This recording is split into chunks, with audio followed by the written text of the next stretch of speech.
Hi all welcome to football arena. ഈ summer transfer ജാലകത്തിലെ താരം അത് ബ്രസീലിയൻ സൂപ്പർ താരമായ റോഡ്രിഗോ ഗോസ് ആണ്. അദ്ദേഹവുമായി ബന്ധപ്പെട്ടുകൊണ്ട് ഒരുപാട് റൂമറുകൾ ഇപ്പോൾ പുറത്തേക്ക് വരുന്നുണ്ട്. ഒരുപാട് ക്ലബ്ബുകൾക്ക് സ്വന്തമാക്കാൻ താല്പര്യമുള്ള താരമാണ് റോഡ്രിഗോ. ഇപ്പോഴിതാ ചില വിവരങ്ങൾ കൂടി സ്പാനിഷ് മാധ്യമങ്ങൾ നൽകിയിട്ടുണ്ട്. അതിലൊന്ന് ടോട്ടൻഹാമുമായി ബന്ധപ്പെട്ടതാണ്.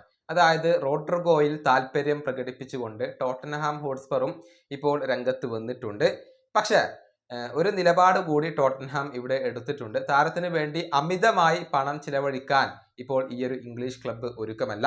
അവരുടെ ചെയർമാനായ ഡാനിയൽ ലെവി 90 മില്യൺ യൂറോക്ക് താഴെയുള്ള ഒരു തുകക്ക് മാത്രമാണ് അദ്ദേഹത്തെ സ്വന്തമാക്കുക. 90 മില്യൺ യൂറോക്ക് മുകളിൽ അദ്ദേഹത്തിന് വേണ്ടി ചിലവഴിക്കാൻ ടോട്ടൻഹാം ഒരുക്കമല്ല എന്നാണ് ഡയാരിയോ എസ് റിപ്പോർട്ട് ചെയ്തിട്ടുള്ളത്. ടോട്ടൻഹാമിന് താല്പര്യമുണ്ട്, പക്ഷെ വലിയ രൂപത്തിലുള്ള തുക അവർ മുടക്കില്ല എന്നാണ് അറിയാൻ കഴിയുന്നത്. ഇനി ആഴ്സണലിന്റെ കാര്യത്തിലേക്ക് വരുമ്പോൾ ഒരു ഘട്ടത്തിൽ ഏറ്റവും കൂടുതൽ ഈ താരത്തിന് വേണ്ടി ശ്രമിച്ചത് ഗണ്ണേഴ്സ് ആയിരുന്നു. പക്ഷെ അവർ അത് ഇപ്പോൾ ഒന്ന് തണുപ്പിച്ചു കഴിഞ്ഞു എന്നാണ് സ്പാനിഷ് മാധ്യമങ്ങൾ കണ്ടെത്തിയിട്ടുള്ളത്. അതായത് ഇപ്പോൾ വലിയ രൂപത്തിൽ ആഴ്സണൽ ഈ താരത്തിന് വേണ്ടി ശ്രമിച്ചു കൊണ്ടിരിക്കുന്നില്ല. മറിച്ച് ലിവർപൂൾ ആണ് കാര്യങ്ങൾ അതിവേഗത്തിൽ മുന്നോട്ട് കൊണ്ടുപോകുന്നത്. അതായത് റോഡ്രിഗോയുടെ ക്യാമ്പുമായി ലിവർപൂൾ നേരിട്ട് ചർച്ചകൾ ആരംഭിച്ചു കഴിഞ്ഞു എന്നാണ് റിപ്പോർട്ടുകൾ ചൂണ്ടിക്കാണിക്കുന്നത്. ലിവർപൂളും റയലും തമ്മിൽ ഇതുവരെ ചർച്ചകൾ നടന്നിട്ടില്ല.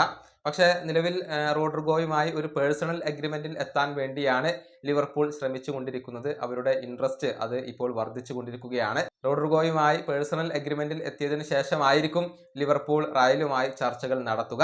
ഏതായാലും ലിവർപൂളിലേക്ക് തന്നെ ഇപ്പോൾ താരം പോവാനുള്ള ഒരു സാധ്യതയാണ് ഇവിടെ കാണുന്നത്. ഈ വീഡിയോ അവസാനിപ്പിക്കുന്നു. അടുത്തൊരു വീണ്ടും കാണാം.